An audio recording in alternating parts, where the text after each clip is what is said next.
Deep within the dense jungles and remote corners of Earth, there are tribes who have never made contact with the outside world. No internet, no cities, just ancient traditions, untamed nature, and fierce determination to remain isolated. These are known as uncontacted tribes, and their stories are as mysterious as they are unbelievable. And today, we're breaking them all down. That's right, I am going through every fascinating story and my favorites of indigenous tribes from around the world, from intense tribal warfare to bizarre rituals, and even the morbid and chilling encounters with the outsiders who dared to enter their forbidden worlds. Many with fatal consequences, and even some theories that some of these people have left a life of affluence to leave that world behind and live as a part of the tribe. If you're fascinated by the unknown and crave a look into the lives of those who live on the edge of civilization, you're in the right place. So, grab a chair, get close to the fire, and welcome to camp.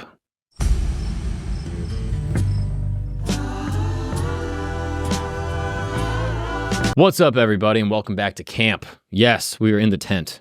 This is the Tent Talk series. This is the show where I explain the most fascinating and interesting stories from around the world to my dumbest friends. I'm one of his dumbest friends. What's up, Eagle? Chilling, bro. How you doing? I'm great, dude. I'm great. I'll be honest, Eagle's actually not one of my dumbest friends. I'll be honest, you're probably in the, I would say probably 80th percentile. You're probably up there. Oh, wow. Yeah. Wow. I think on specific topics. Okay. You know what I mean? All right. I feel like sports, you know what I mean? Yeah, Except okay. for when you get mistaken by... Troy Polamalu? When I had my hair? Yeah, exactly. Or when when a hypothetical trade goes through and then you think it's real and you get all excited. That's right. They did that thing today where they said, like, LeBron traded to spectacular blockbuster trade. Eagle thought LeBron was going to Orlando. He was like, what? This is crazy. And they were like, in theory.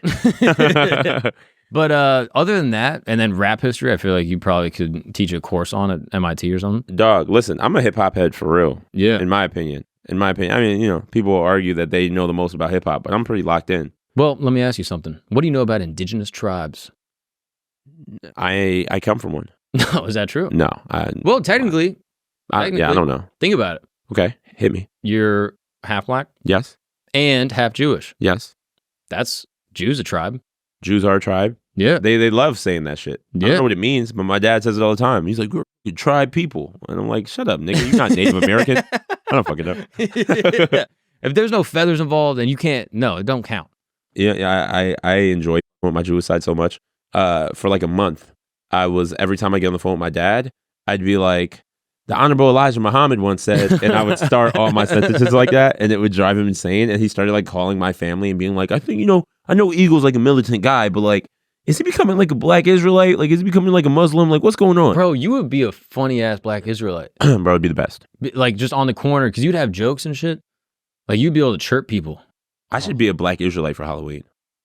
And then every day after that, also every day. I'm pretty sure some people watch my stand up and think I'm a Black Israelite. Yeah. Well, you are the closest that I know as far as being Black and Israeli. You know what I mean? Like you are basically, you're Drake. That's right. You're doing it. Well, today we're talking about a term that is apparently politically incorrect: uncontacted tribes. This is a term that I've kind of always just used. Like, yeah, uncontacted tribes. People talk about these folks all the time. You know what I mean? The Asmat People. We're talking about Michael Rockefeller and how this dude like basically disappeared. No one knows what happened to him. There's all these theories. The Sentinelese people of North Sentinel Islands off of the coast of India. This is a fascinating people group. And again, these are groups that have not necessarily had contact with the Western world. So as a result, people call them uncontacted. But it's kind of fucked up because it's like, uncontacted from what? Yeah. You know what I mean? People say that term all the time, but it's like maybe they just don't fuck with us. Maybe they look at us like uncontacted. I mean, I think they're living the life, bro. Don't even get me started.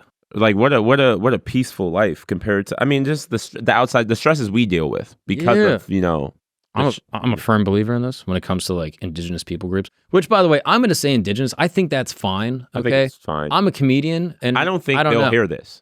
Yeah. I don't know if they might have like Starlink or some shit. I don't know. They might be on Twitter. Probably not. Probably not.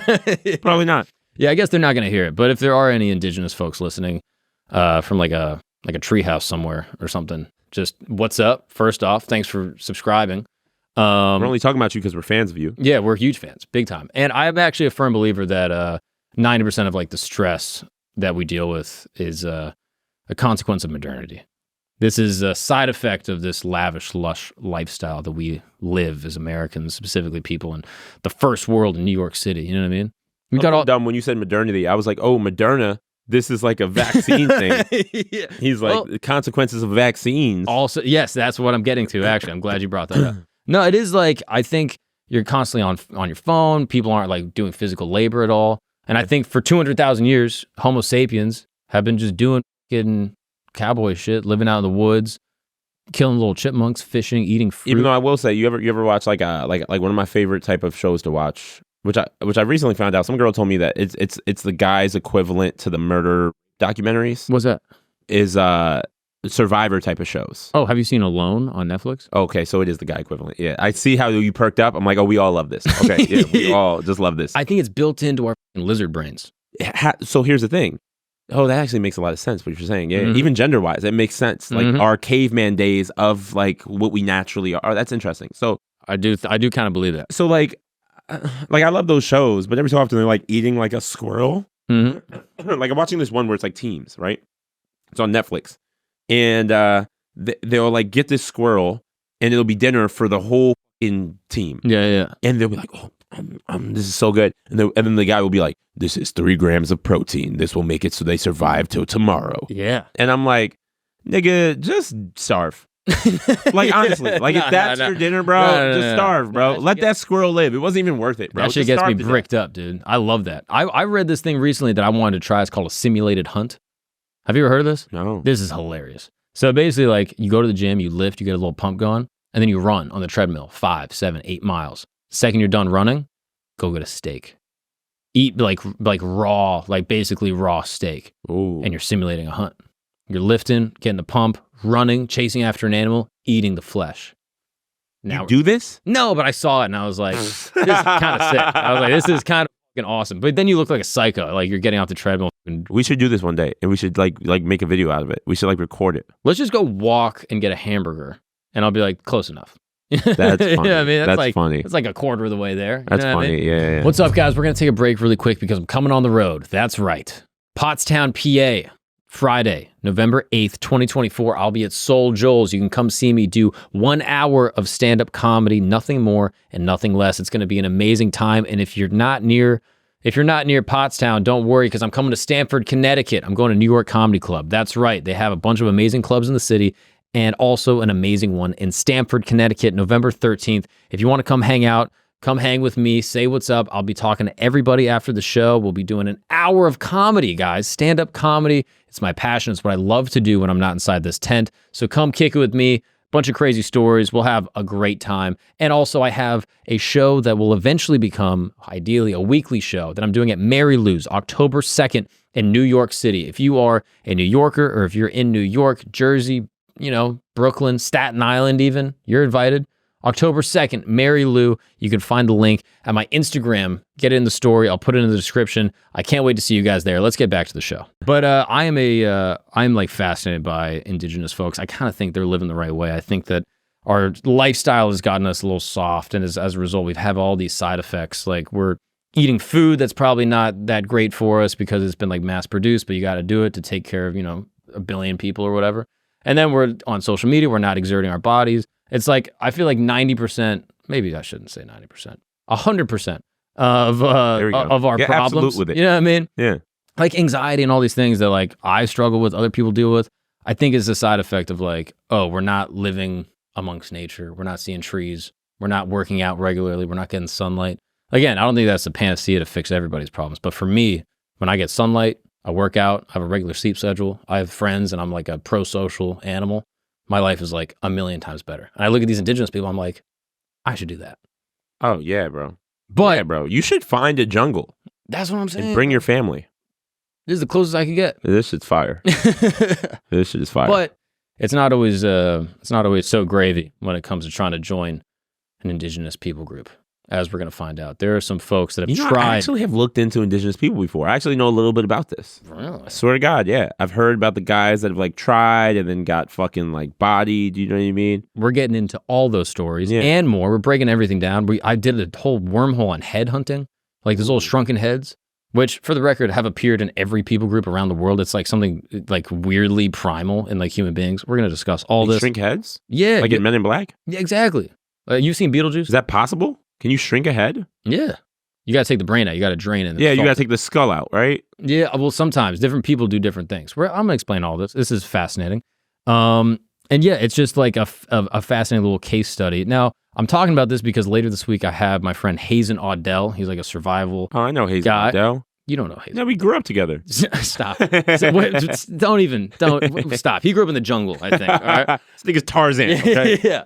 He's like a survivalist. He's got a bunch of shows on Discovery Channel. He's a fascinating dude. And we talked about like, doing like drugs out in the jungle, doing like, medicinal ceremonies with plant medicine. We talked about like him running into like different people groups and like how indigenous people live and why he likes the lifestyle and all that stuff. So that comes out on Thursday.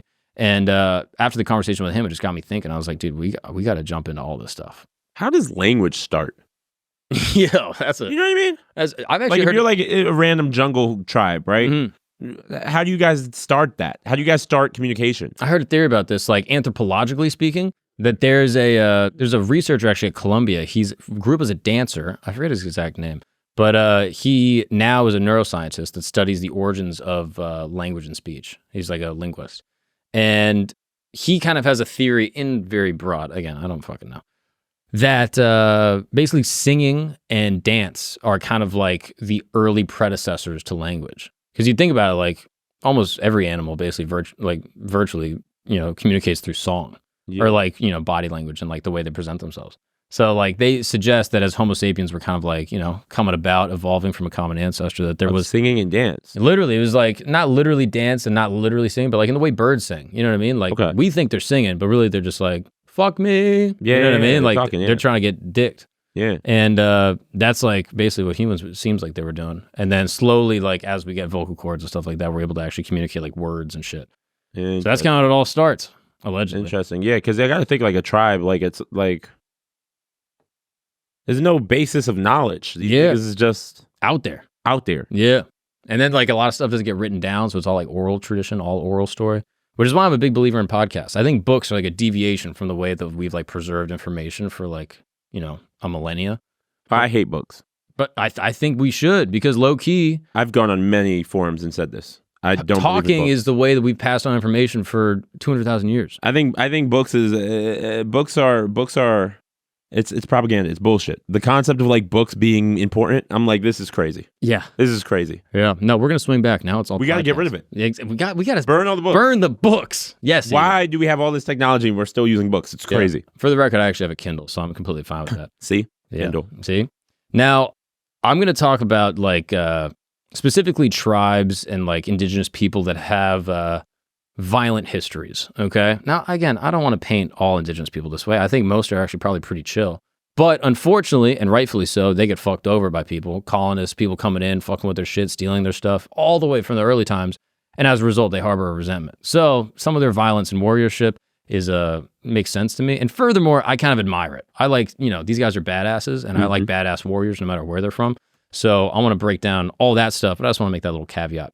Seems like a lot of rich people in America do have a desire to just go and run off the beaten path, get a trad wife, and go live in the woods. And this is not a new phenomenon. Let me take you all the way back. 1961, Michael Rockefeller. Okay. You ever heard that name before? Yes, sir. The Rockefellers. Yes, exactly. It was Jay-Z's voice. Exactly. So he was signed to Jay-Z label. No, he's a 23-year-old Harvard grad. All right.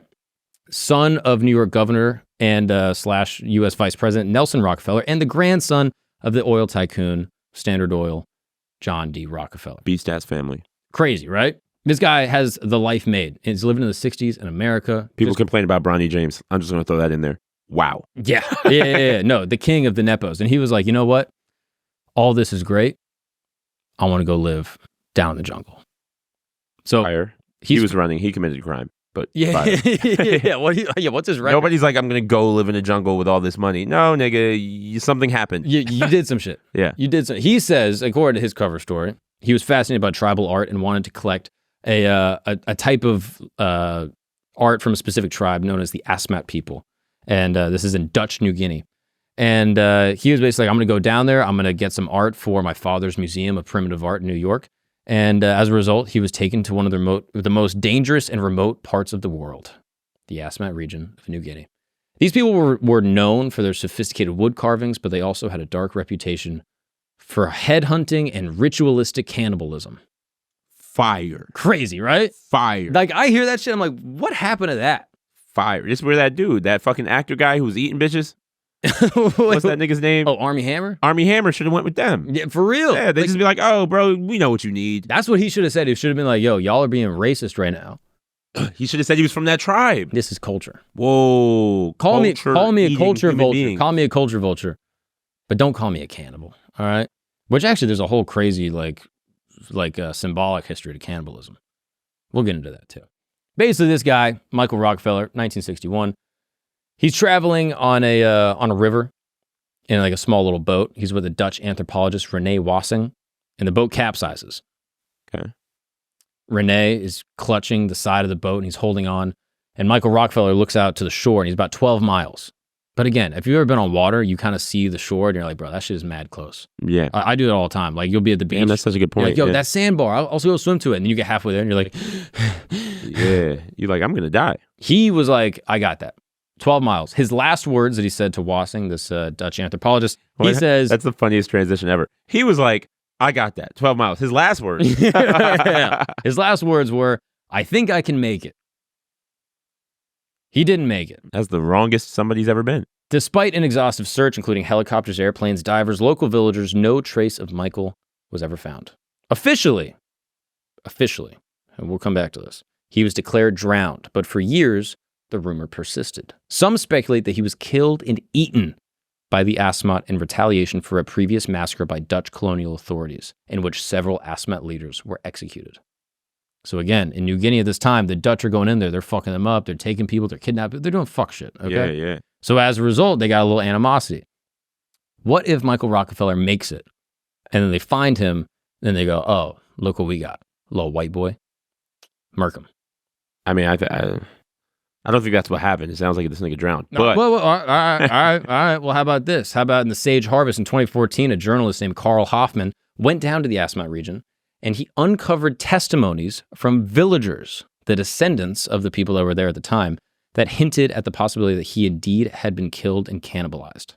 Whoa. According to Hoffman, again, according to this guy, I never went to New Guinea. I don't know what's going on there. He says that as he was leaving one of the villages for a final time, he witnessed a man acting out a scene wherein someone was killed, and he stopped and videotaped it. Now, the man, according to the videotape that they found later, the Asmat guy, he says, don't you tell the story to any other man or any other village because the story is only for us. Don't speak. Don't tell the story. I hope you remember it and keep this for us. I hope this is for you and only you. Don't talk to anyone forever or other people in the village. Whoa. So, of course, I'll tell you guys what this guy said. According to Hoffman, the Asmat warriors, steeped in their ancestral traditions, speared Rockefeller, decapitated him, and consumed his body in a ritualistic act meant to balance the cosmic scales. According to these guys, the Asmat culture held that headhunting was not... Gangster. For real. It's not just violence, but it's a spiritual act to avenge the death of their own. By killing Rockefeller, Asmat could avenge their fallen and placate the restless spirits. It's gangster. Crazy. That's what this guy says. So maybe he did make it. Maybe he took a fucking spear to the chest. I like it.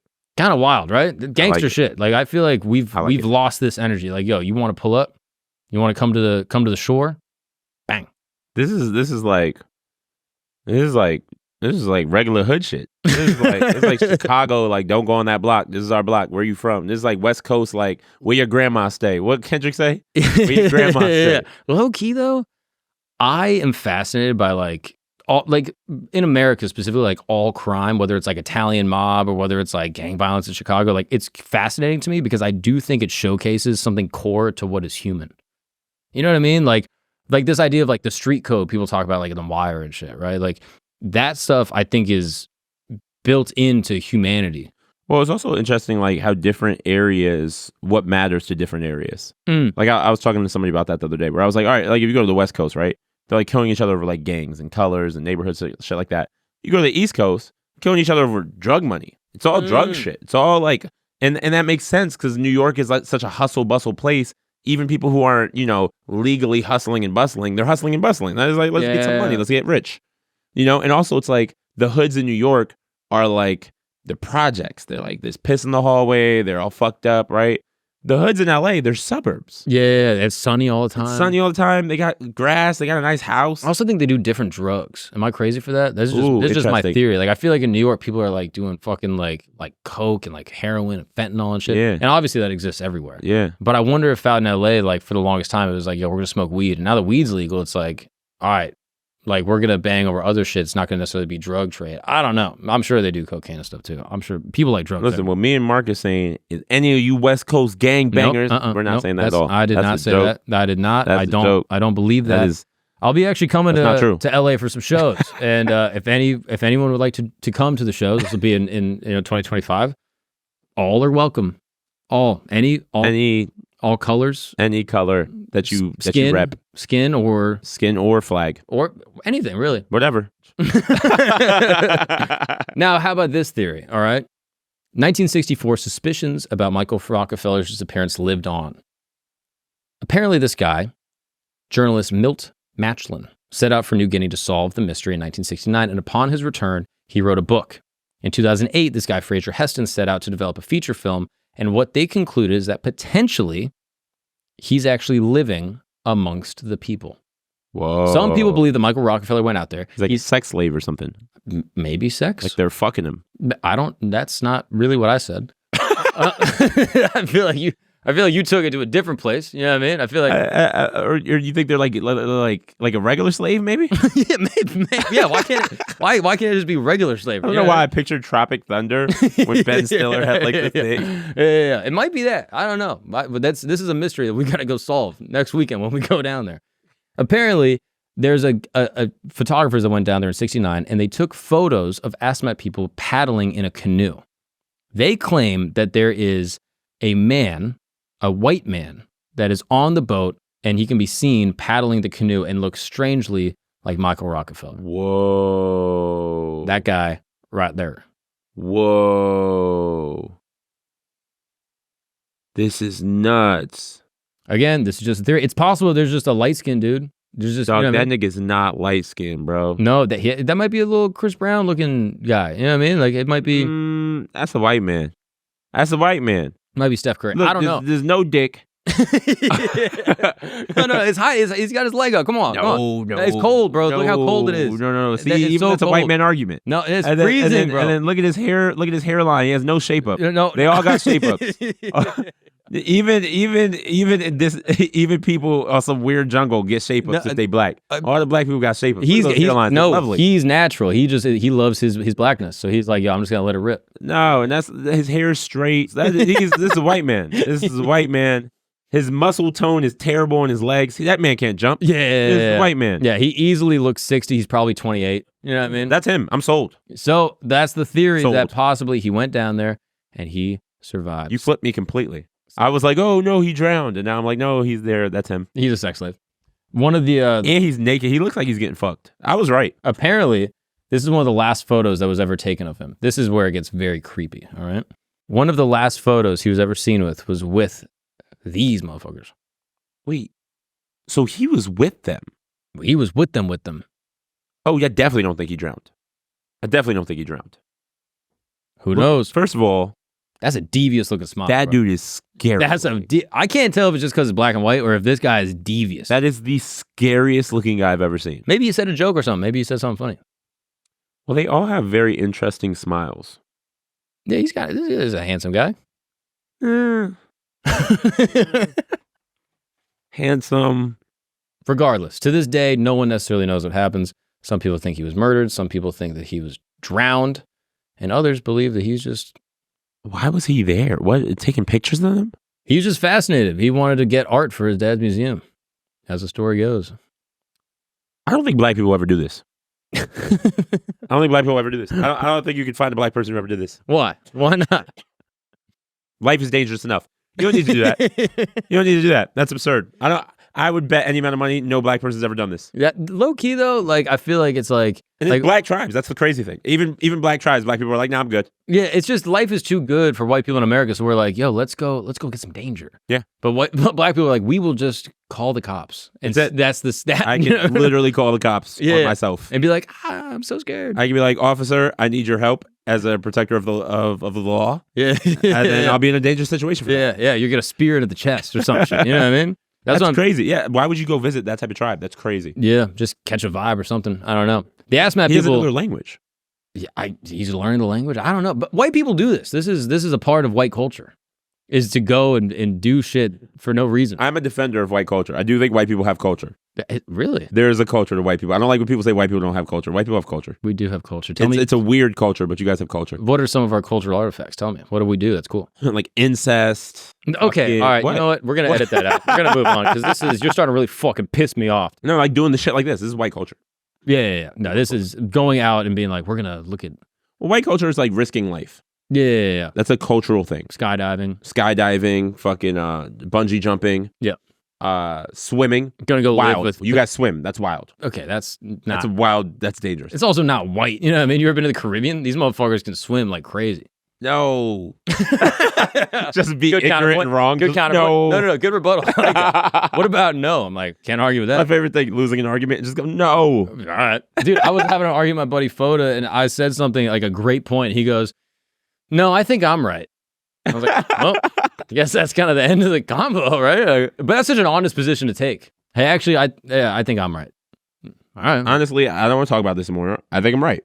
I guess we're move on. You see the game last night? You know what I mean? Like it's just a combo ender. It's kind of nice. What's up, guys? We're gonna take a break really quick because I want to tell you about S'more Camp. Yes, join S'more Camp. What is this? This is the inner sanctum. This is for the diehard camp folk. All right, this is not just for your regular camp listener. If you listen to a couple episodes here and there, I appreciate you, but this is not for you. All right, this is for the diehard campers. Sign up, put your email in, and you're gonna be getting weekly updates about what's coming out next on the show, exclusive merch updates that will be coming out very soon. And furthermore, you'll be getting interesting facts and little things that go into the research for this show that didn't make the episode because maybe it was a little too crazy, maybe it was a little too dark. You can check it out all there, straight to your inbox. It's very easy. The link is in the description. Join the inner sanctum of the real campers, the real diehards, all right? The real people that mess with this show. It's awesome. I enjoy it. I enjoy putting it together. Check it out in the description. Well, let's get back to the show. The Asmat people are hilarious. And by hilarious, I mean they just have a couple funny things I found on on Reddit or on Instagram. On Wikipedia. Yeah, I read it on Wikipedia. Due to the daily flooding which occurs in many parts of their land in New Guinea, the Asmat dwellings have been built 2 or more meters above the ground and raised on wooden posts. That's not that funny. But the name of the dwellings that they live in is hilarious. Would you mind reading that word right there? That is the dwelling that they live in.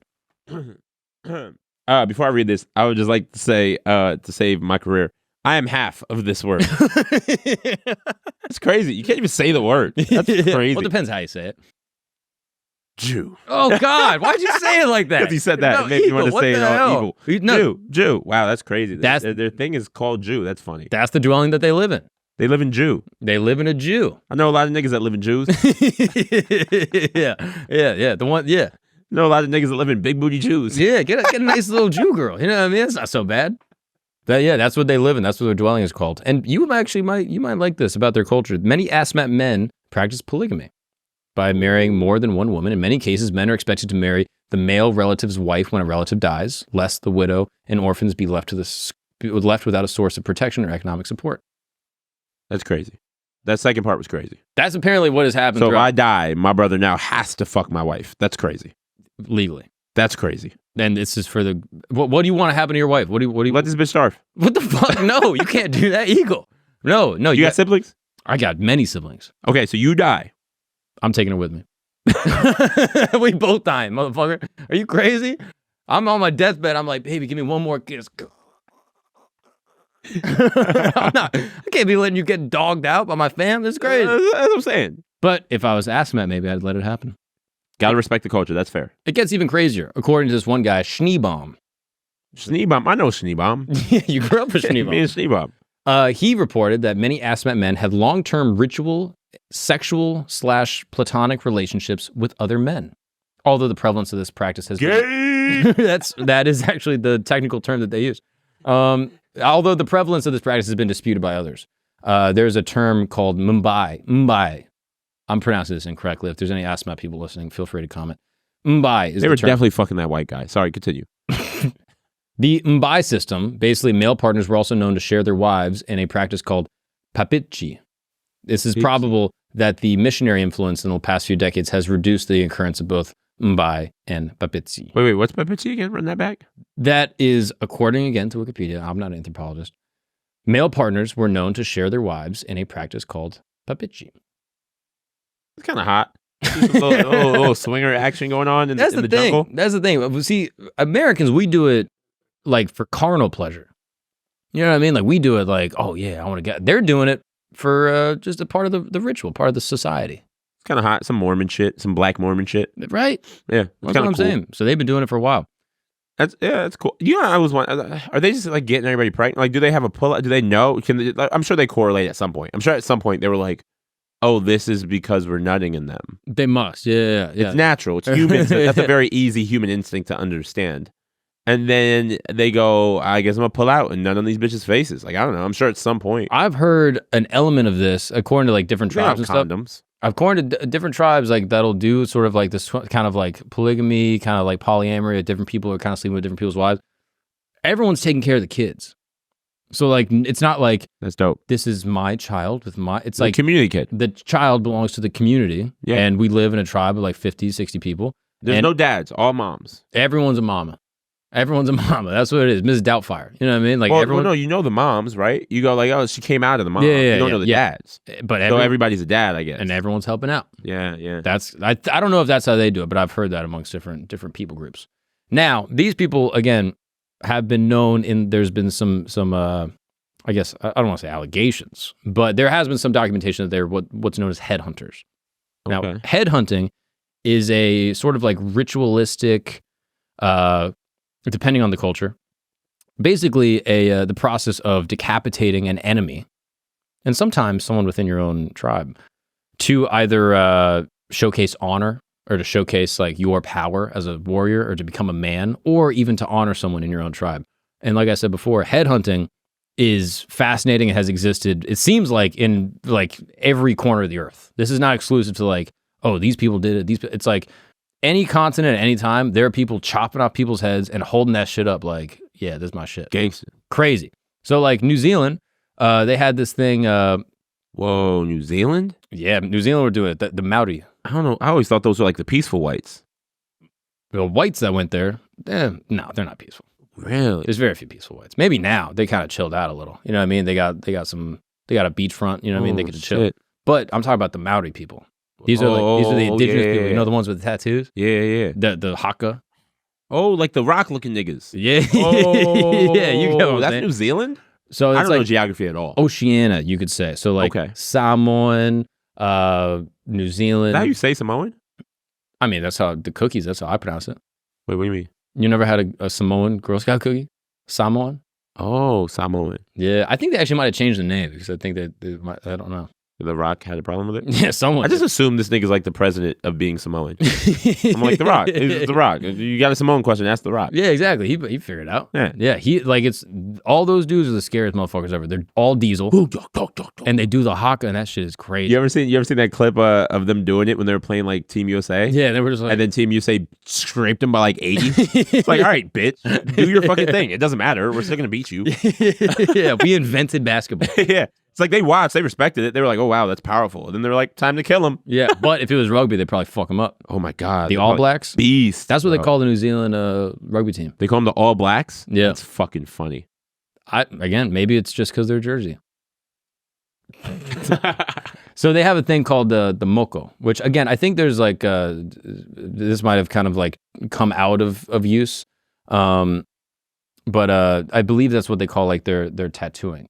So they have this thing called the moko mokai. And this is the moko mokai, also known as toi moko, are the preserved heads of the Maori people with facial tattoos. Now, this is where it gets fascinating. So again, they're like preserving these heads because they want to honor their people. So this is not necessarily head hunting. So when someone with moko died, the head would be preserved. The brains and the eyes were removed, with all the orifices sealed with a flax fiber and gum. The head was then boiled or steamed in an oven before being smoked over an open fire, dried in the sun for several days. It was then treated with shark oil. And the preserved heads, the toimoko, would be kept by their families in ornately carved boxes and brought out only for sacred ceremonies. Whoa. So this was the preservation, and like, again, I wouldn't call this headhunting. This is the preservation of the dead of their own tribe and of their own people. They would literally like keep them in boxes and use it for like kind of like a ritualistic like ceremony to like honor the dead. Crazy. What the fuck? This is where it gets crazy. The heads of enemy chiefs killed in battle were also preserved. This is kind of more like headhunting. These toimoko, being considered trophies of war, would be displayed and then mocked. They were important to the diplomatic negotiations between warring tribes, with return and exchange of mokomokai being a bargaining chip as well as an essential precondition for peace. So let's say you captured one of my guys, but I have the mokomokai of your leader. You could be like, yo, I'll give you your boy back, but give me back the head of our clansperson. And that's peace. And I'd be like, here you go. And then you give us back our guy. Crazy. Now, these mokomokai were used as currency at a certain point. This is where it gets crazy.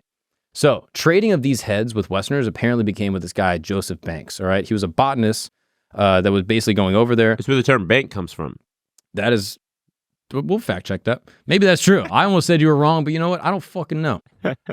He traded old linen underwear for the head of a 14-year-old boy. This nigga's a freak.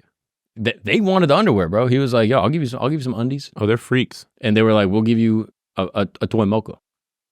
So the head was then traded, and a fascination with the heads began to grow. It became like a symbol of like, like you out there, like you got money, like you're traveling. Yeah. So it became like a little thing.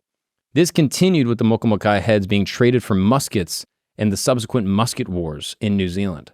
During this period of social destabilization, the toimoko became commercial trade items which would be sold as artworks and museum specimens for high fetch prices in Europe and the Americas, and could be bartered for firearms or ammunition.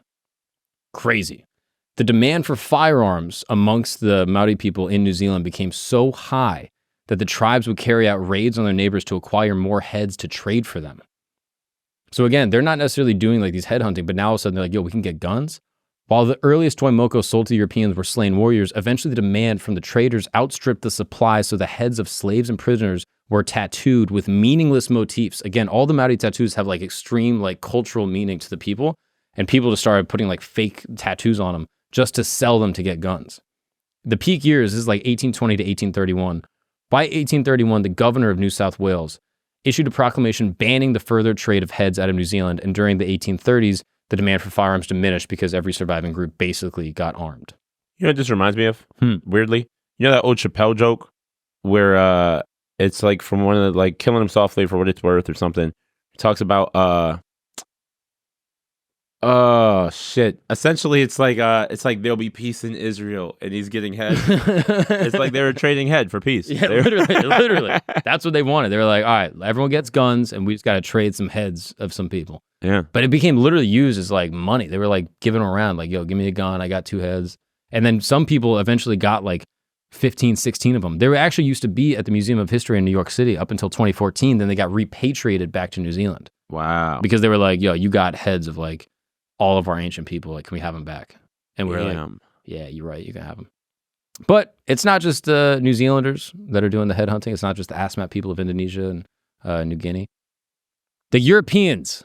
Oh, here we go. You knew the whites was going to come through. The come Celts through with some weird violence. The Celts of Europe practice headhunting, as the heads believe that the heads was the place where the person's soul existed. That this was sort of like they had like a manna-like substance that existed in the minds of people. So apparently the Romans and the Greeks recorded that Celts had a habit of nailing heads of personal enemies to walls or dangling them from the necks of horses. Whoa. Fire, right? It was pretty gangster, bro. So the Celtics practiced headhunting for a long time, and there's all these stories of them like using them to like, they would kill their enemies and then just wear them on their horses. The Montenegrins of Southeastern Europe, they would also apparently do this in some specific groups. They practiced headhunting up until 1876, allegedly carrying the head from a lock of hair grown specifically for that purpose. So they might keep these people alive and grow out their hair and then kill them to then use their hair to tie up to like their horses or like to like like a pole or some shit.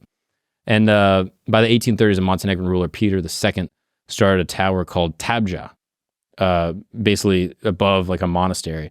The tower was never finished, and the Montenegrins used it to display Turkish heads taken in battle as they were in frequent conflict with the Ottoman Empire. Crazy. Happened basically up until modern times. So like the Japanese did this shit during World War II.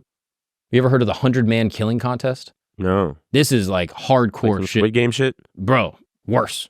This is basically between two specific Japanese army officers that were serving during the Japanese invasion of China. Basically, they had a bet between each other, and they were like, yo, who do you think can kill 100 people with swords fastest? And they literally went into China, and they were just murdering people, chopping their heads off. Dang, dang, dang. Didn't give a shit who it was, what they were doing, just massacring people. They couldn't come to an agreement who did it first. And then basically they were like, all right, let's up the stakes. Let's do it with like 150 people. First to 150. And then eventually they both got caught and then tried for war crimes. Wow. Now, apparently one of them said that like this is not actually what happened. Like he ended up coming back and he was like, I only killed like 4 or 5 people. Like I didn't actually do it. But he has every incentive to say that also because he's about to get tried for war crimes.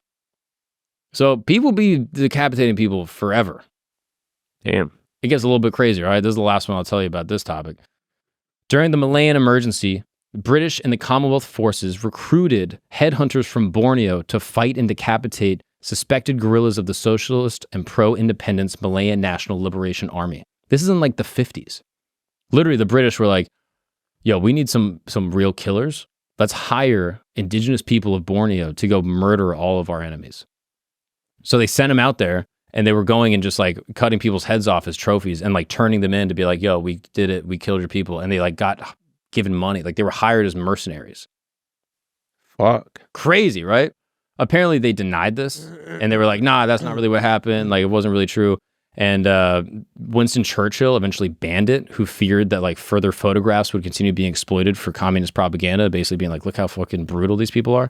But eventually it was confirmed. Secretary Oliver Littleton admitted before the House of Commons that the headhunting photographs were genuine and that they actually had hired headhunters from Borneo to murder their enemies. A whole new meaning to every time I hear anything about head. Whole new I'm going to never forget this. Yeah. Do you imagine these niggas learn English and come here and then we play some music and it's like, I was getting some head, getting. They're like, what the fuck? You're a warrior? That's crazy. Superhead. That's where she got her name from. Wow. Let's talk about the Sentinelese of the North Sentinel Islands. My favorite. These are my favorites. These are the ones that people know about. These are. Well, I grew up in Sentinelese. Is that true? Yeah. You speak the language? Yeah. How does it sound? No SNL for Eagle Witt. I don't know, man. I don't know if the Sentinelese will come cancel it. These are fascinating people. You've probably seen pictures of them. We'll throw some up on the screen right now. They are one of the few people groups that have not necessarily been interacted with by the outside world. They have had a couple interactions, which we're going to discuss. But as of now, they basically live in complete isolation, as they have for tens of thousands of years. And they're known for their fierce rejection of any contact with outsiders. They're technically a territory of India. And the Indian government's basically like, yo, you can't go there. The island is protected. And you're not even allowed to go within 3 miles of the island. Good on the Indian government. That's dope that they do that. Well, they do it for both ways. They're like, one, these people are so susceptible to infection and disease that if anyone goes over there, they could bring back a disease. No, they're going to kill all the people on the island. Those people have no immune system. They're so susceptible. Because they're so isolated. They haven't had any illness. They have like if you gave them a cold, they're going to die. They never had the cold.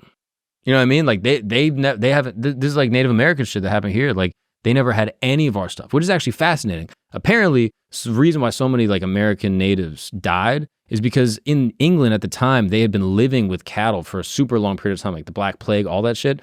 Some people suspect a lot of it came out of close proximity living with cattle. So literally like they would live on a farm here and then they would have pigs up here and the pigs would shit into the river and then they would get cholera and they would drink it. And then half the people would die, half the people would get immunity, but they were live carriers of like the cholera and all that shit. So they go over to, the indigenous people in America, get them all sick. Some say on purpose, some say incidentally, and then wipe out the vast majority of them through the disease. Wow. And they're afraid the same thing's going to happen here.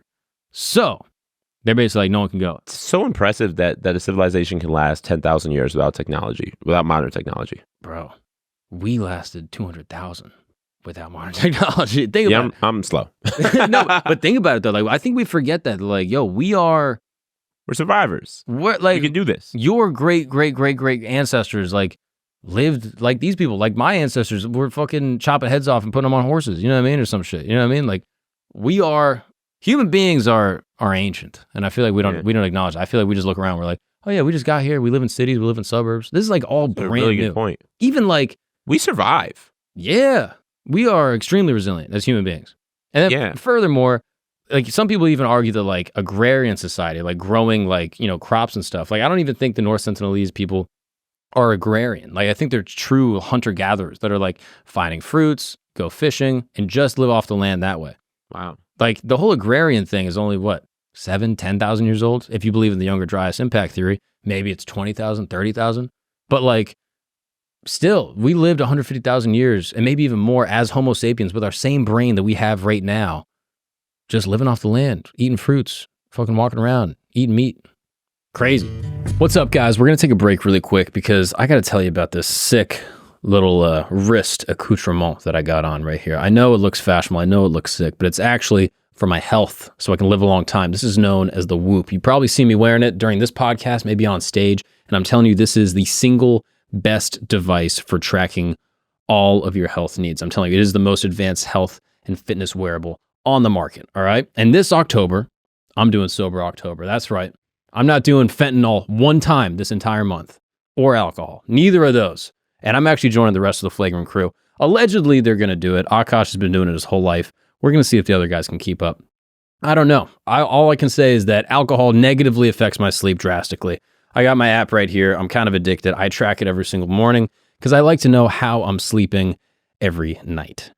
Alcohol kills it. So now that I know this, I got to be very careful with my alcohol intake. I don't cut it out completely. I'm just a little bit more selective. If I got to perform the next day, I don't drink, and that's thanks to Whoop. So if you're interested in taking control of your health, if you're interested in learning about your own sleep habits, you can track your workouts. I use the fitness trainer so I can keep on task with my workouts. I work out better and I work out faster. And if you're interested in doing this for yourself, viewers of this show are actually going to get 1 month free trial when they sign up at join.whoop.com/camp. That's right. That's join.whoop.com/camp. Use a promo code CAMP and you're going to get 1 month free trial. See what kind of improvements in your health you can make for yourself. Well, let's get back to the show. So they basically have an embargo on this whole place and they're like, no one can go anywhere close. First came to the attention of the outside world in the 19th century. British naval officer, again, during the colonization of South Asia, the Indian subcontinent, Pakistan, India.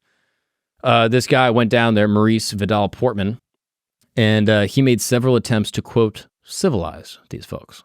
Crazy. He was appointed as an officer in charge of the Sentinelese home, the colonial outpost established to administer to the indigenous population. He basically saw that as a strategic location and potentially a penal colony, like the land they were on. And the indigenous people, again, according to the time, which I don't condone, they are viewed as savages that need to be civilized. Of course, this is the fucking 19th century. One of the first expeditions in 1880, Portman kidnapped several members of the tribe. That's not savage. Including an elderly couple and 4 children. That's not savage. No, that's research, bro. Come on. That is, they're trying to civilize these savages. So, of course, they had to kidnap them. Very civil to kidnap. Of course. What do you mean? So they take all the kids, they take the adults, and the adults almost immediately die of disease. Like they get wiped out immediately. The children survive and they are returned to the island with gifts. As if that's going to make it okay. Like, hey, sorry we kidnapped your people.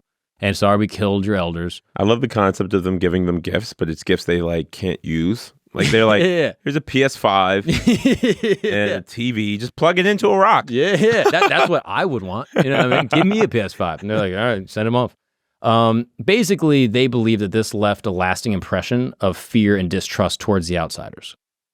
Understandable.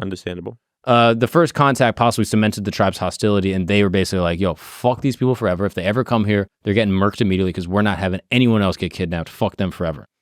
This guy, Portman, has kind of a dirty history. His main interest was documenting the physical characteristics of the people. He set up a darkroom and a photography studio in his mansion in Port Blair and took hundreds of photographs of the indigenous people, measured every part of their bodies, cataloging details such as skin color, nose shape, and even penis size. This guy's sick. It gets worse. He traveled without other British personnel often, preferring instead to be accompanied by the servants with whom he allegedly engaged in sexual relations. Portman repeatedly praised the male body. He praised the body of the men that were there. Later, his obituary explains that he considered himself, quote, homosexual, but never released the information publicly until he came close to death.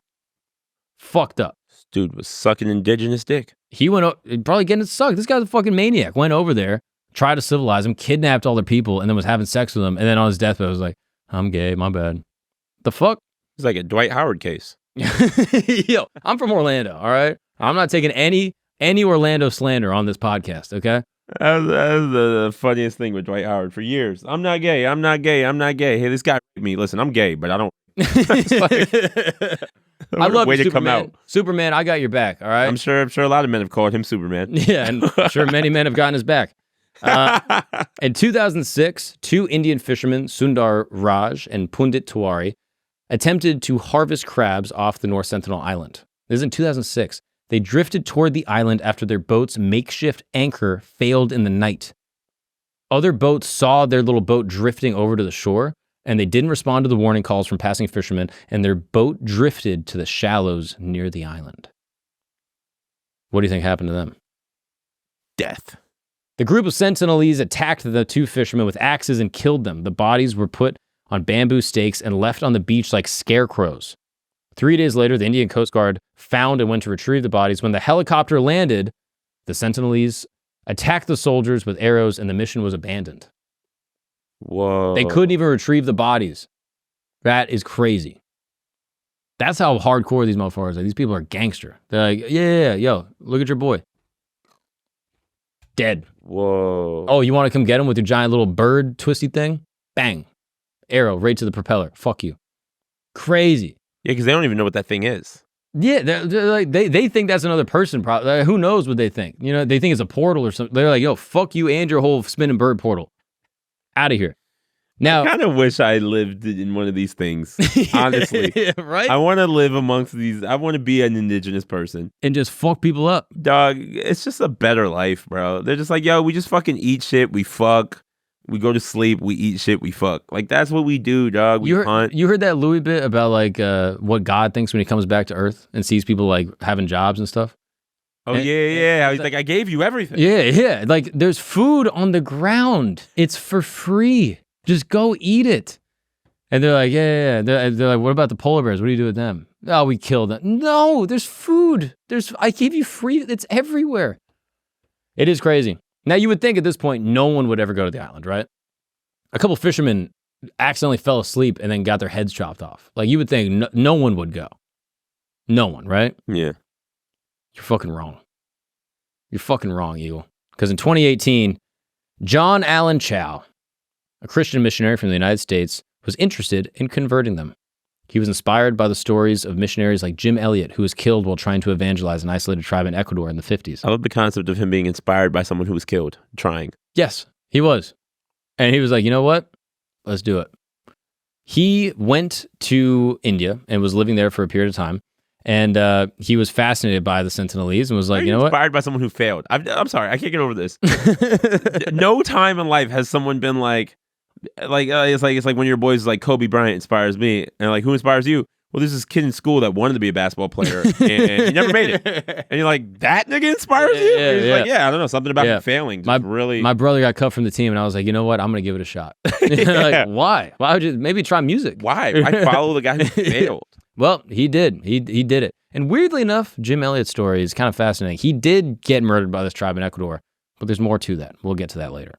Basically, since high school, John, this guy, 2018, his mind was set on the Sentinelese and made a bunch of preparations for his mission. This was his 3rd trip to India and to the islands nearby since 2015.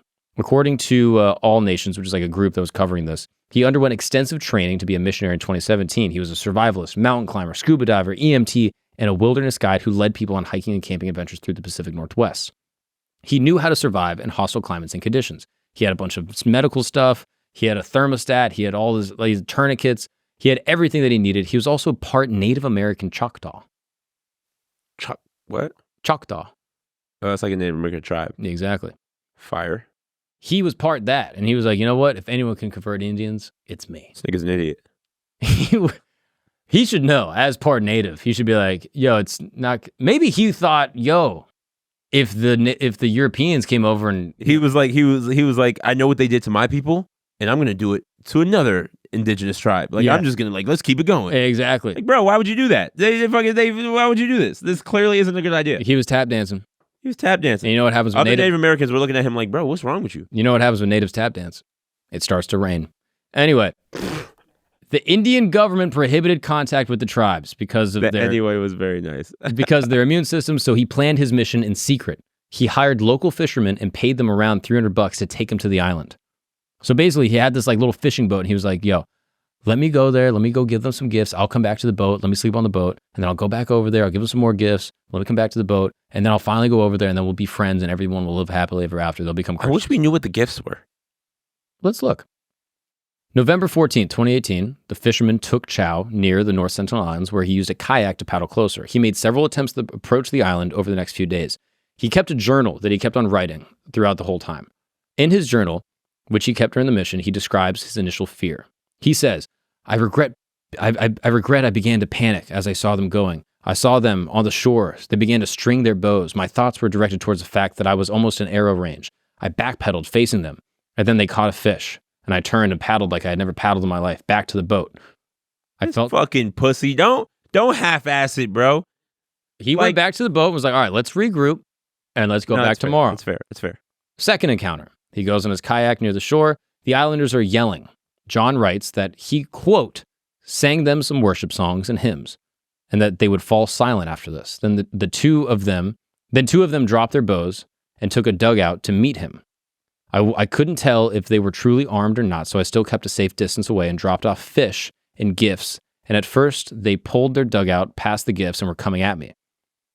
Then they turned and grabbed the gifts, except for the shovel.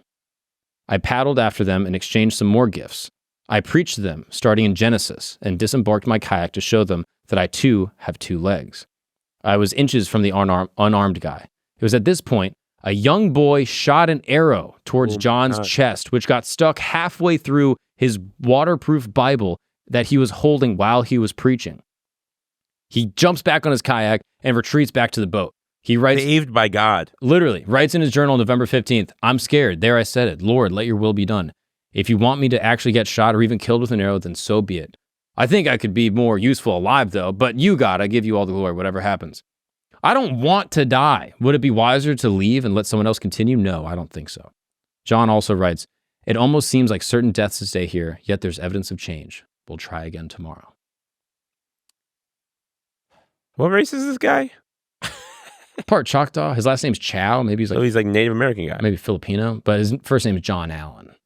So there's definitely some white in there. John Allen. Strong white bias, if I had to guess. But again, I don't know. This guy is spectacular. Well, this is his final entry. This guy's a fighter. John was planning what turned out to be his last trip. Whoever comes after me, he wrote, to take my place, whether it's after tomorrow or another time, please give them double the anointing and bless them mightily.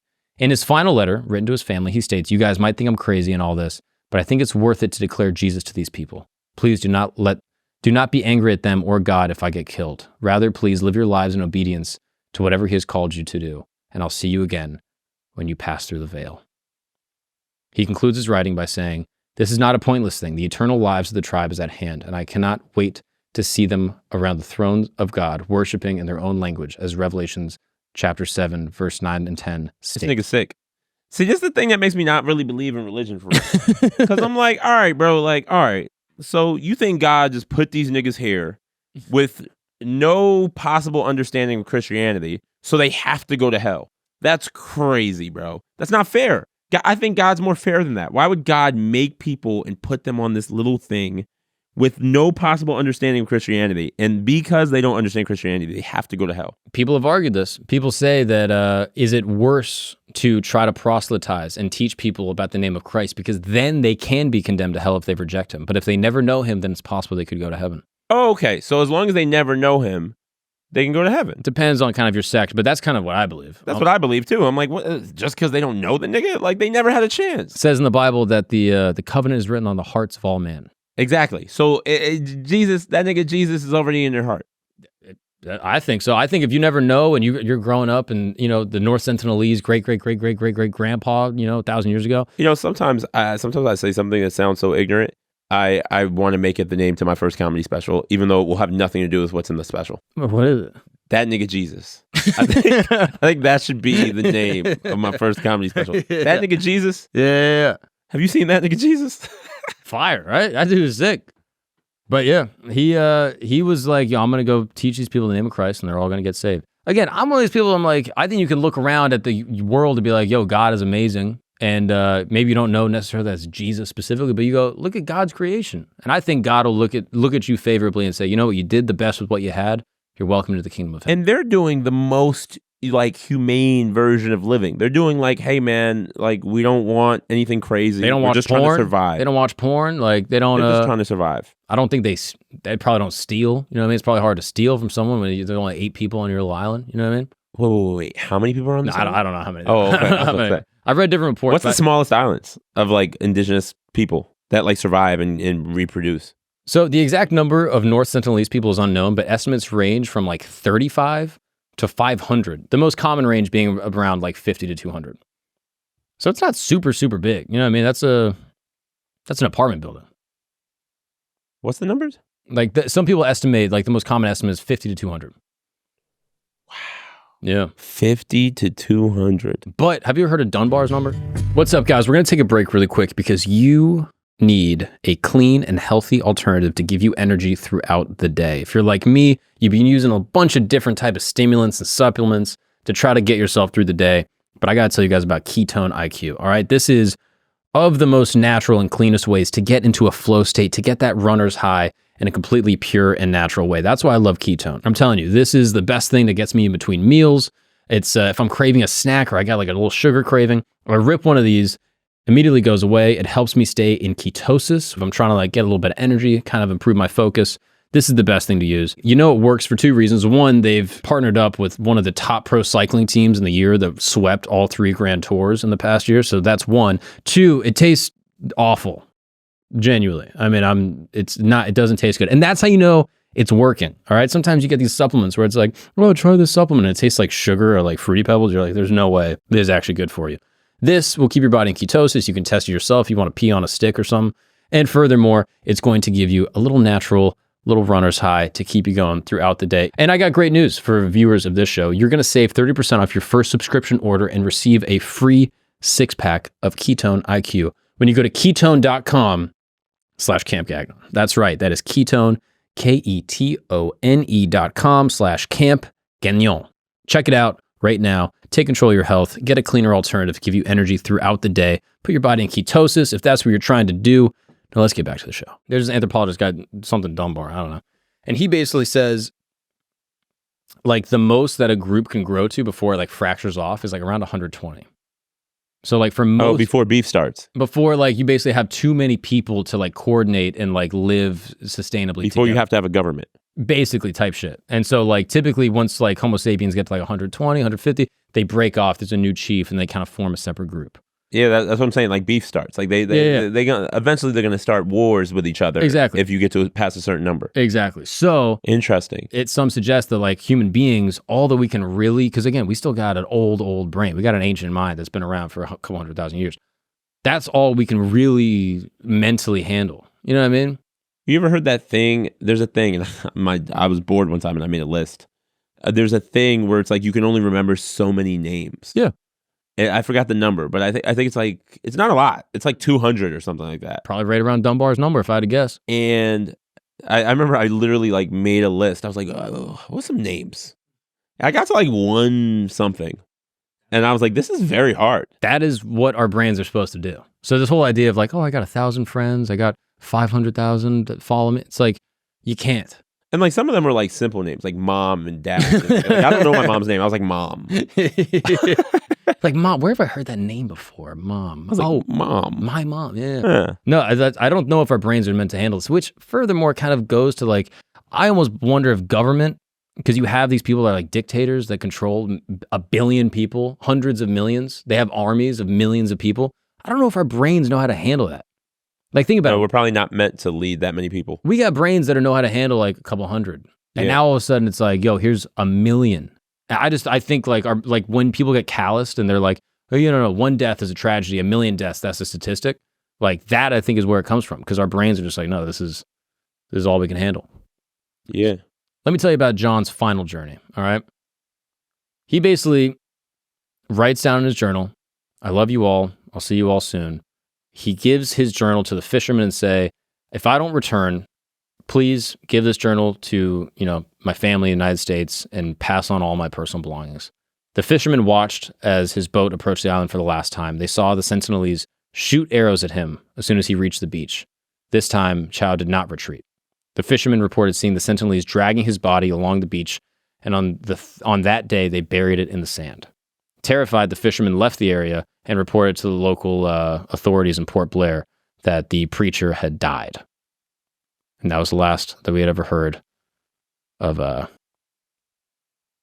Interesting John that Chow. They bury bodies. Yeah. I mean, that's like pretty standard, I think, amongst a lot of cultures, like burying or cremating, because disease and stuff spreads from the bodies. Yeah. So you got to get rid of it. But they're also just not a cannibalist culture. They weren't like, oh, we should eat this nigga. They were like, let's bury him. Yeah. Well, apparently, like a lot of like the cannibalist cultures, like they'll do it as a form of like ritual. They do it as like a ritual thing. So like if they like kill an opposing tribe, then they'll eat parts of the body to basically like either absorb the power or there's kind of like almost like a ceremonial aspect to it, where if like there's just like some random invader, they might not necessarily have that same kind of ritualistic thing. I don't know. I'm kind of speculating here. Now, this guy Jim Elliot that inspired him. Okay. Jim Elliot is a guy back in the 50s that goes to Ecuador. All right, he's a Christian missionary that goes down there with this guy Pete Fleming. Their goal was to work among the Quechua people, an indigenous tribe in the region. They were working on the Shandia mission station. Elliot began planning how to reach the tribe, who had a reputation for violence and had killed many outsiders who tried to approach them. For months, Elliot and his team prepared for contact with the tribe. They learned phrases in the tribe's language, strategized ways to approach them without appearing threatening, and used a small airplane flown to make initial contact. They devised a system where they would fly over the specific tribe, which is known as the Huaorani. And they used loudspeakers to communicate friendly messages while lowering gifts such as Huaorani? food. Yes. I'm gonna start calling bitches that. I'm gonna be like, this Huaorani. What you call me? See a Huaorani. Like a tribal woman. Like she's an Amazonian. She's tall. She's a little It's a tall whore. Yeah. Yeah. It's the Huaorani. And would basically like give them food and stuff and like gifts. They responded positively at first. They accepted the gifts and even returned some items. Like they would trade with them.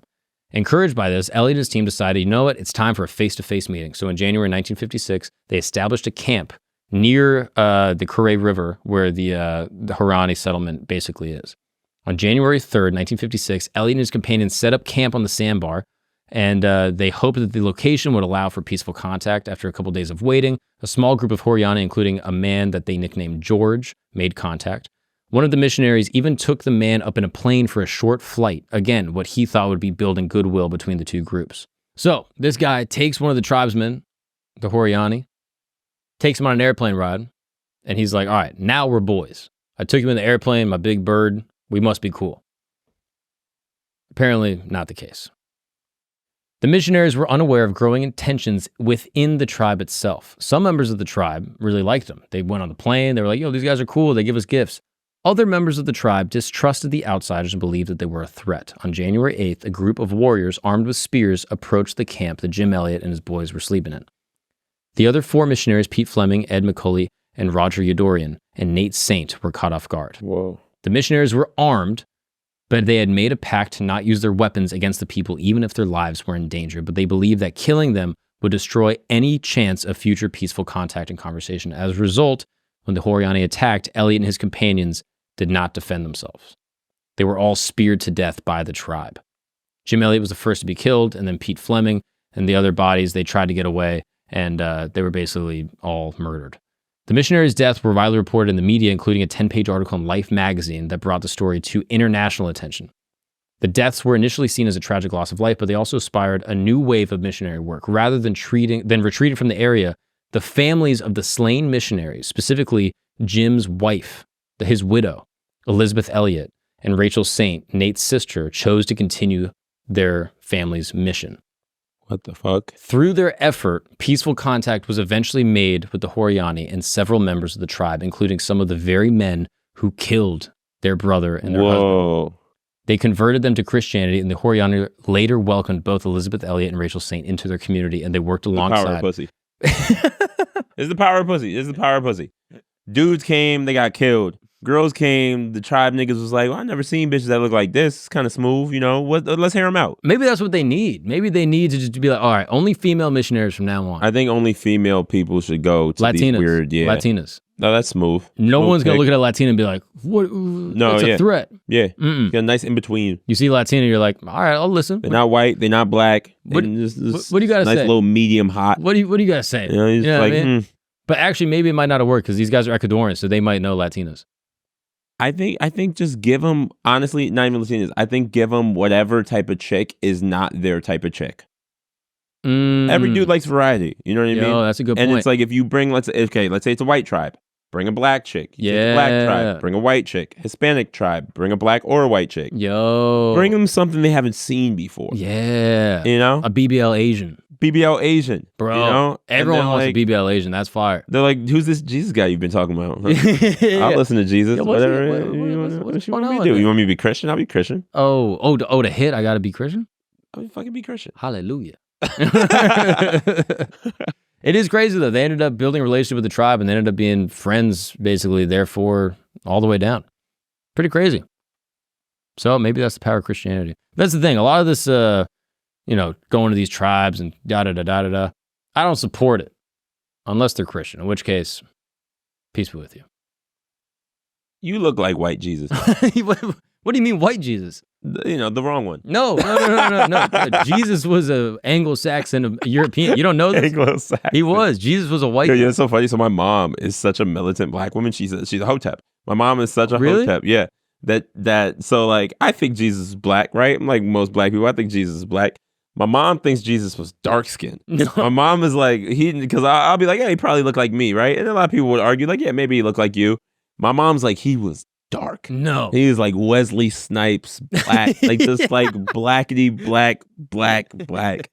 And she's got like a whole bunch of YouTube conspiracy theory videos to back it up. She like fully believes Jesus was a dark skinned black man. I remember her saying that. That's why for real. That's why he walked on the water. Because he was wearing Jordans. He didn't want to fuck him up. I'm pretty sure. Is that true? That's what I've read. I don't know. That's what I read. When he did the fishes and loaves. You remember that? He did the fishes and loaves and multiplied them? Bro, fish and chips. Exactly. Yeah. It was a Red Lobster. That was the first Red Lobster. That's how he founded Red Lobster, actually. That's a good question. Is Red Lobster, is that a black establishment? I doubt it. You don't think so? No. All my friends that went to Red Lobster growing up are all my black friends. I mean, I think black people go, but I don't think it's owned by black people. No, but in terms of like a cultural establishment. Yeah. Black people like the cheddar biscuits.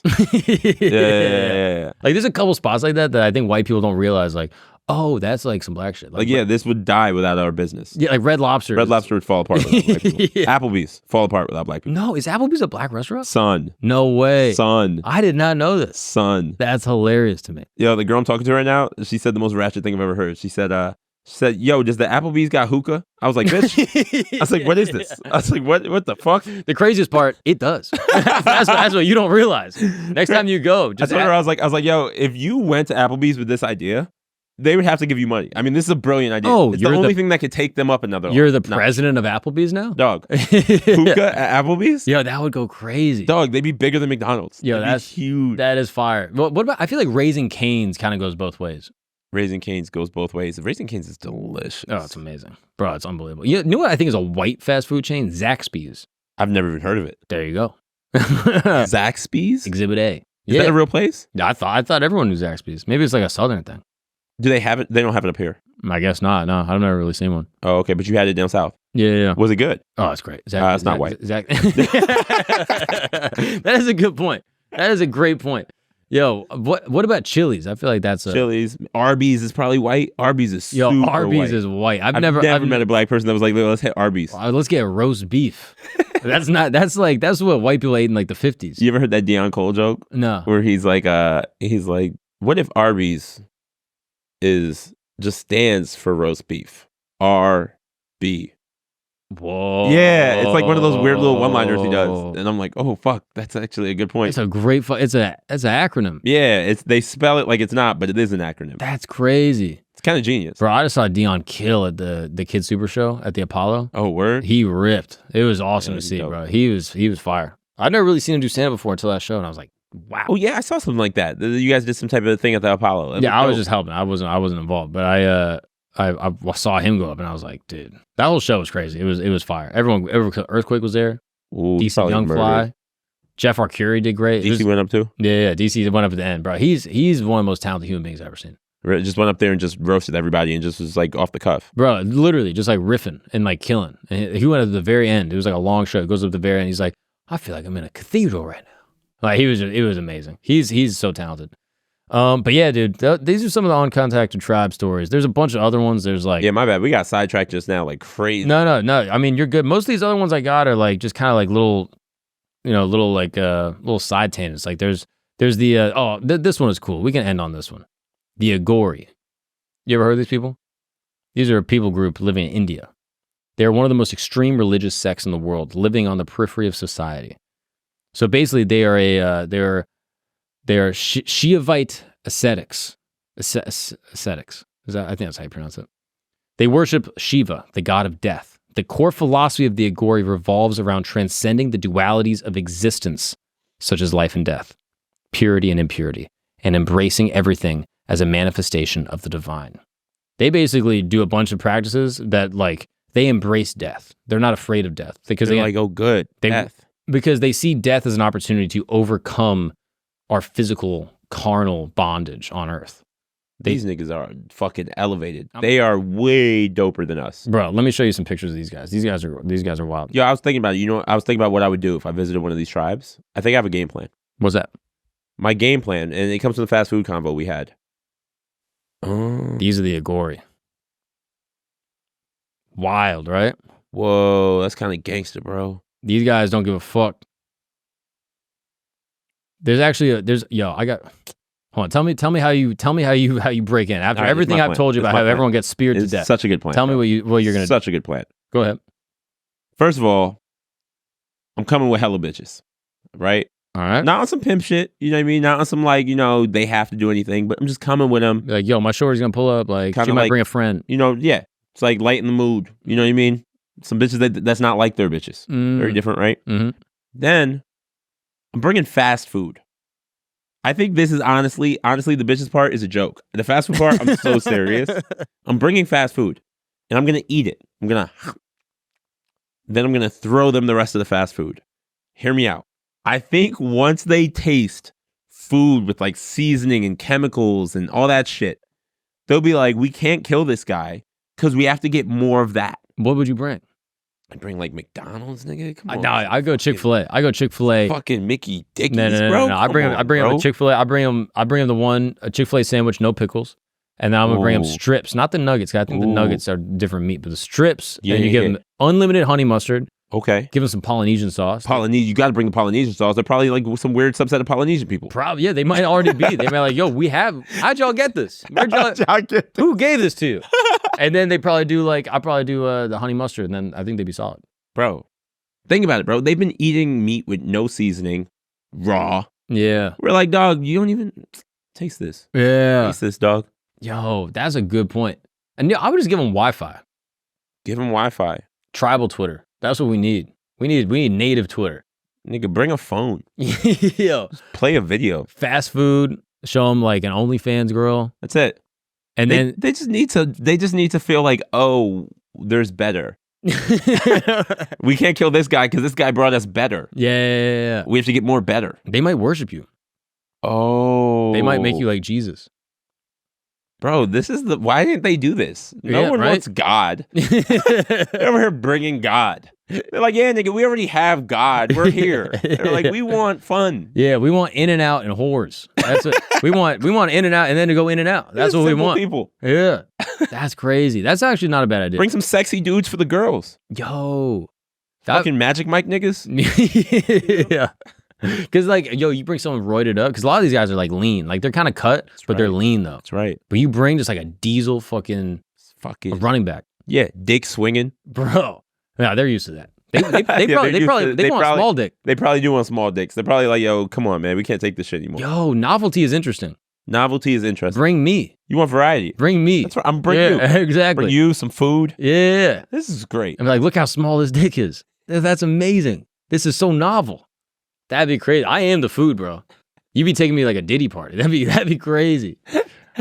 All right. The Aghori, there's some of the practices that they do. Again, I'm not an expert in anthropology. This might be completely stereotypical. I just read this off Wikipedia, okay? So come for them, not me, all right? I didn't do this.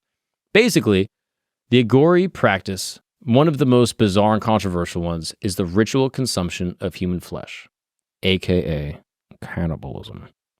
They don't kill to obtain the flesh, according to them. Instead, they scavenge for bodies of those who have been not fully cremated, or in some cases, bodies that have washed ashore on the Ganges. That doesn't sound healthy at all. This does not sound healthy. The consumption of human flesh is a way for them to break free from the illusion of the human body and by extension, all material things.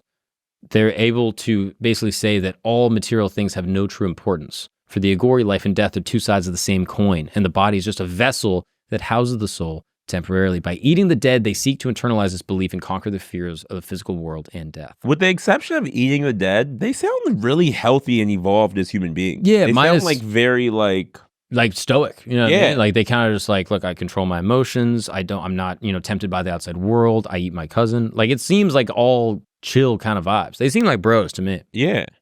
So according to one of this guy, Rockefeller, he's a journalist that went down there and kind of was like covering them. This is what he encountered. And Aghori said who performed a bizarre and unsettling ritual. He covered himself in ashes from a human corpse and smeared them onto Rockefeller's face.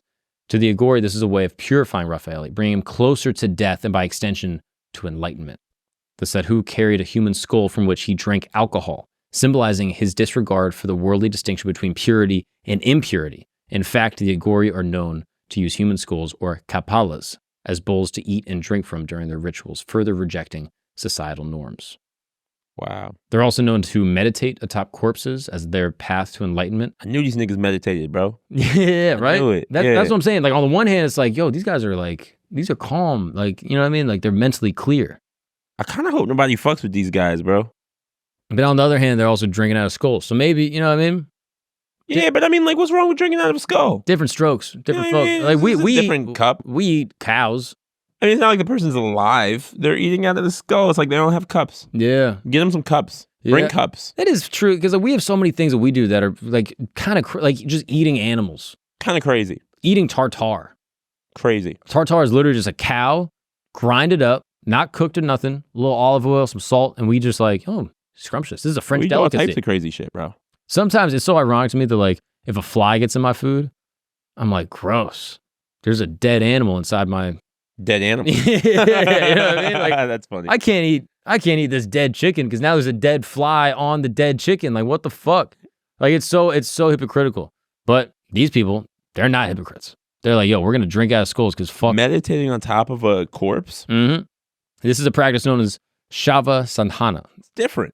I don't know. I don't hate it. I'm like, who's to say we're handling our corpses right? But like low key, like you see people be like, yo, I cremated my uncle. I threw him in the ocean. You know how what many I mean? times do you fucking, it's just like somebody's, you fucking, I don't know, you're in somebody's crib and their uncle's sitting on the cabinet. It's like, that's weird. Yeah, it's pretty weird. But we think it's fine. We're like, oh, no, your uncle's in the kitchen. Let me tell you some gross shit. This is a story that I heard. This might be an urban legend, okay? But like I was thinking about it. I was like, yo, is this wrong? Get this. Big fat guy gets liposuction. This is disgusting. Gets a bunch of fat removed. Now he's skinny, but he has all this leftover fat. Let's say he got the fat and cooked with it. Is that unethical? Did he do this? Has someone done this? Apparently there's a guy that did it. I got to look it up, but apparently that's the thing. He cooked with his own fat. Yeah. It's his fat. No He one can do whatever he wants with it. No one died. It's his shit. It's weird. It's weird. But how's that unethical? I mean, he can do whatever he wants. He can't go to jail for that. It's his shit. Now, what if, let me take you a step further, cuts off his own leg, gets it sewed up, doesn't die, cooks his own leg and eats it. Is that unethical? I don't know if it's unethical. Just weird as fuck. Can you be unethical towards yourself? Because it kind of is unethical, but it's himself. Yeah, so like, who cares? But also, like, should it be illegal? Should the government be like, yeah, you can't eat your own leg, bro? I don't know. So if these people, some people in Indonesia, they exhume their dead on the Day of the Dead, and they like kind of, not like they bring them through like a parade in the town to like honor their dead. We see that as pretty crazy. These people, They did that with Biggie's body. wait, what? Yeah, they fucking, they paraded Biggie's casket through Bed-Stuy. For real? I didn't know that. Yeah. When Biggie died, like they did his funeral service, like they paraded the casket through Bed-Stuy, and like everybody in Brooklyn was outside screaming and stuff, and Wow. Yeah, celebrating him. So we're not that different. Yeah. If they're murdering him, that's bad. But if they're just people that die in the community, who knows? By living amongst the dead and eating the remains of the deceased and using the bones as ornaments and tool, the Aghori aim to immerse themselves in death, believing that by doing so they will achieve higher states of spiritual consciousness. Despite the terrifying nature, the Aghori are paradoxically revered by some in Indian society. Many believe that they have extraordinary powers, including the ability to heal diseases and remove curses. Some rural villagers, although fearful of the Aghori, approach them for blessings and convinced that their rituals and proximity to death grant them supernatural abilities.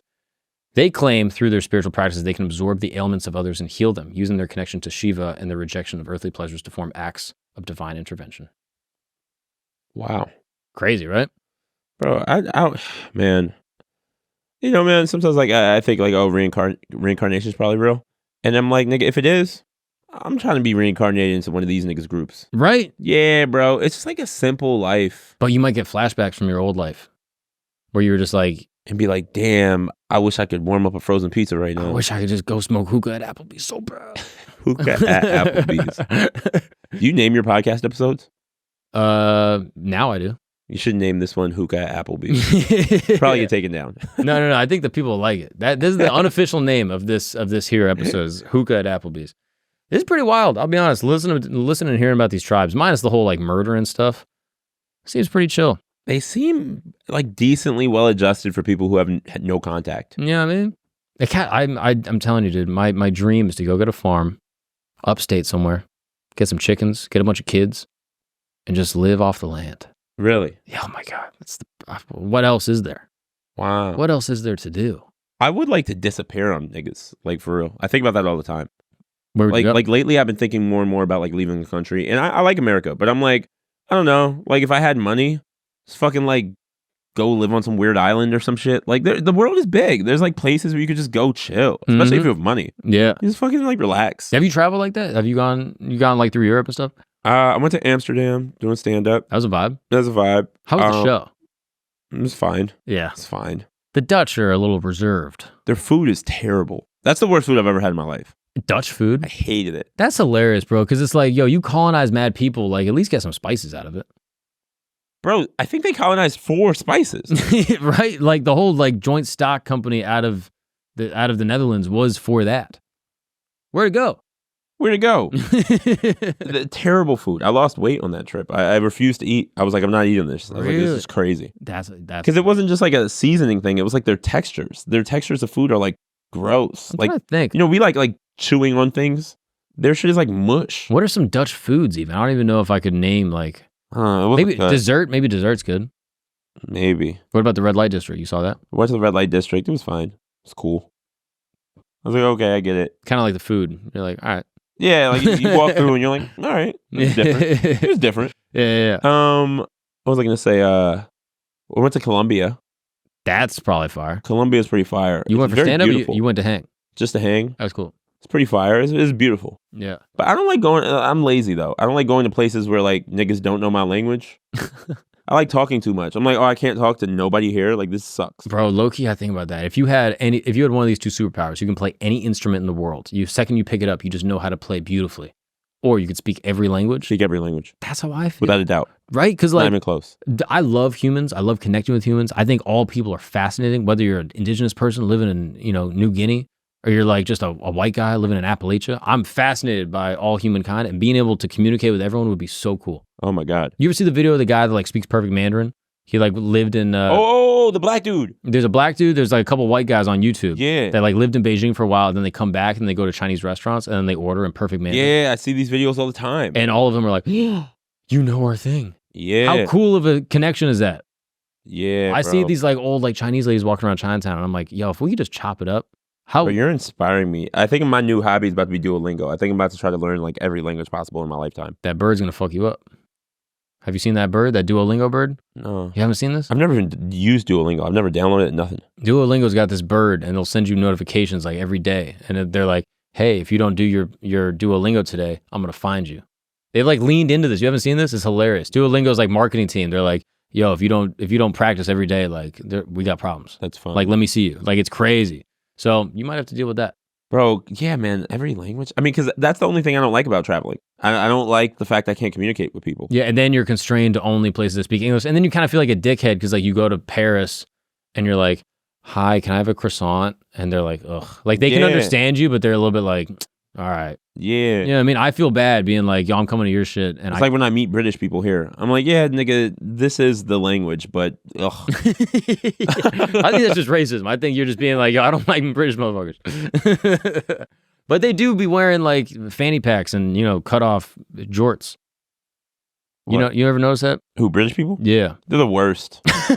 Something about British people, I'm just like, yuck. It is funny that you can spot a British dude no matter how well he's blending in. You can still spot him and be like... Well, they smile. And you're like, ooh, that guy's British. Low-key, that is like a little colonial, like colonial remnant. You know what I mean? Like, oh, you came to Jamaica. You came and like, you know, took all of our shit and you took all of our sugar cane and now y'all got fucked up teeth. That's right. That's kind of like the greatest get back. Oh, yeah. You know what I mean? Now natural clapback of cavity. Yeah, exactly. Like it always comes around. Karma's a motherfucker. Maybe the Aghori got it right. Eagle, I appreciate you so much, brother. This was really fun. Where can the people find you if they want to like kick it with you, see you on the road, see you do stand up? You're very funny. Thank you. Eagle Witt official on Instagram. All right, bet. Yeah. You about to go do his little show right now? Yeah, I'm about to go to Hartford, Connecticut. Oh hell yeah, dude. Yeah, it should be fine. That's gonna it'll be like Amsterdam. You know what I mean? Yeah, it'll be fine. It'll be good. It'll be fine. It'll be good. Thank you so much, bro. If you enjoyed this episode, if you enjoyed listening to you know, crazy stories of uncontacted people, again, I know it's not politically correct, but it's what everyone, you know, you know what I'm saying. From people from around the world, you should check out the episode I have dropping on Thursday. If you're listening to this a little late, it's probably already out. You can click it right here with Hazen Audel. I have another episode with Mike Corey from Fearless and Far, a YouTuber who's absolutely amazing. He's super interesting and has other amazing, fascinating stories from around the globe. Get out there, travel, meet people, and embrace culture. Just because it's different than yours doesn't mean that it's wrong. It's just different. And always, don't get shot with arrows and cannibalized. See you guys next week. Peace. If you enjoyed this episode listening to me explain uncontacted tribes with my dear friend Eagle, there's a lot of stuff that we didn't get into, a lot of really, really interesting research that we didn't have time to explain. So if you're curious, you would like to learn more and stay up to date with everything going on with the show, I recommend you check out our Inner Sanctum. That's right, it's S'more Camp. We're going to get weekly updates on everything that we're doing, all the cool stuff and information that we didn't get to include in the main episodes. And this is for the diehard fans. If you're just like a casual fan, feel free to skip. But if you are hardcore, you like being in a tent, and you like learning about crazy stories from around the world, check it out in the description. Or if you want to keep on listening, there's another episode right here that I'm almost positive you're going to love. So check it out.